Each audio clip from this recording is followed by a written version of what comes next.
I hope that I'm going to see lots of people today on my live mindfulness Mondays. So I am going to continue my talk from last week. Since I love to talk so much, I didn't get I didn't get the whole thing out last time. So last week I was talking, or last time I was talking about meditation and how it's really changed the course of my life and when I started to meditate. And I was alluding to the fact that the more you learn, the more you practice meditation, the I was talking about the gap.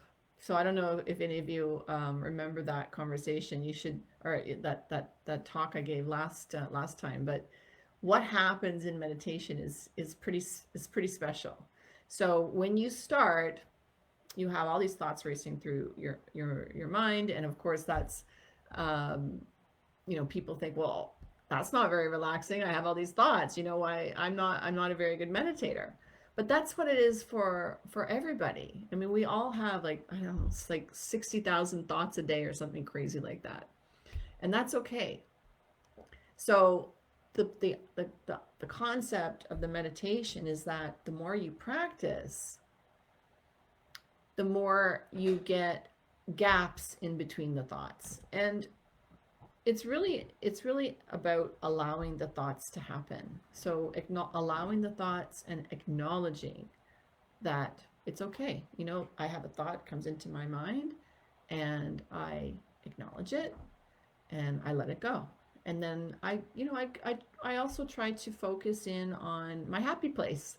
Maybe my happy place is a beach with a beautiful water, or maybe it's in the forest, or whatever, wherever I am. I try to focus in on that scene. And of course, once in a while, or quite often, depending on how much you've practiced, um, that you may get distracted by thoughts, right? So, but the thing that happens over time, which is really quite a magical transformation, and this is what happened for me, is that in the beginning, I had no joy in my life. I was depressed. I was on antidepressants, actually. And I got into meditation, and I talked all about that last time. And I got into meditation, and the the thing that I wanted the most out of the meditation, which I had never done before, by the way, um, my wish was that I would have joy in my life, because I felt none. And so what happened is that I was in this group meditation, and then over the course of about 6 to 8 weeks, however long it was a once a week group meeting, and then we were to practice on our own as much as we could throughout the week. And what happened was, it was amazing, really.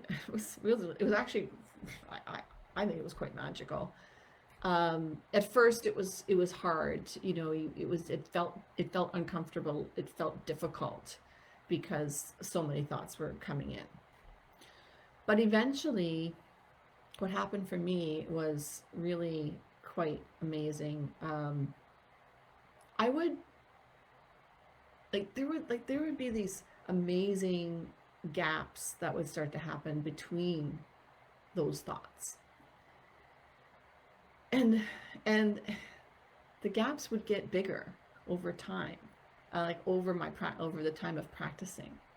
So I don't even really know how long the gaps would be, because I would, like, all I can say is that it was a sensation, like I was, like, my body was like I wasn't in my body. I would leave. It was like I was leaving my body and traveling. And I know that sounds pretty crazy. it was amazing. And when this happens, it's almost like you're in a dream, but you're awake. I mean, I was not asleep. I was awake and I was experiencing a dream all at the same time. And the only way I can relate it to you is that it's sometimes, and I'm sure some of you can relate to this, that just before you're about to fall asleep at night, sometimes you'll start to have these, well, maybe they're like a daydream, or I don't know what you would call them, but sometimes we have like glimpses of something, like there's some kind of a dream, but we're not quite asleep yet. And that's what it was like. It was like you were not asleep, but there was something happening. And I felt amazing. First of all, it gave me amazing faith in something bigger than me, something beyond our physical world as a human being. And it was, my body was, it just felt like I couldn't move it. Like it was just like it was immobilized, my body. It was so cool. And yet I was aware of that it was, that I couldn't move it. And yet, so I was aware that I couldn't move it. Now, of course, I could have moved if I really wanted to, but it just felt that way. I just felt like I was immobilized. And then I would just go different places. And I had some messages come through, and this is what I was alluding to at the end of my talk last time, was that I had some really interesting messages that I'll share with you today, and you're gonna think I'm crazy, but well, I am kind of crazy, and I've talked about that before too. That you have to be a little crazy to be in the real estate investing, flipping world anyway. So I'm in the right place, but I could really use some help interpreting the messages. So you ready for this? Okay, so the first, so cool. The first one that came through, well, yeah, the first one that came through was that I was a man. I was a father. So that's pretty neat, right? So I was a man, and my son had tragically died. And I mean, I don't think I could make that up if I wanted to, right? Like, I'm a dad, and my son tragically died. So I brought that back to the group after, this is all in the group setting. And by the way, when you're in a group setting, a group meditation, I believe that there's the power of all of the people's energy in the room. So there's like, it's like you can like 10x your meditation when you do this. So the group meditation thing was really magical. And this is actually where all the messages that I'm about to share came from the group meditation. And so anyway, when I told my the class leader, who was my therapist at the time, I told her what had happened. One of her ideas or considerations was that, you know, it was probably, could have been, right, one of your past lives. So just very interesting. So that's one thing. And then another one that happened, and again in the group, another message that came through was Elijah 98. Okay, Elijah 98. Is that not crazy? Do you have any clue what that's alluding to? I didn't. I had no clue. So again, in the group, so after the meditation was over, I asked, we all share our experiences afterwards. And so asked my fearless leader, or I said, you know, got a message. I got a message. So she says to me, okay, so what was your message? And I said, well, I don't know what this means. I have no clue. But I got this message that's Elijah 98. And so, of course, I'm in a group situation with about I guess there was about 6 to 8 people there. And somebody said, oh, that's a, what do you call it? Like a book in the Bible? I don't even know the Bible. So, the book of Elijah, I guess. I'm not really sure if I'm even saying that right. But Elijah 98. So I just Googled that, of course, to find out what that was all about. So the story, the plot thickens. So I read that verse, or yeah, that 98. Elijah is the book, I think, and then 98 is the verse. And very, very interesting. So the book, or I don't know which one you want first, my true to life version of that, or the Bible. But the Bible said, help the widower, basically, is what I recall. It was maybe a little bit worded differently, but it was basically help the widower, or the widow, the widower. So at the same time that message came through, I had a widower that was my neighbor, like lived right beside me. And his name was Steve. And he was very elderly, in his 80s, and not in great health. And he and I were best friends. Like, we hung out a lot, almost daily. And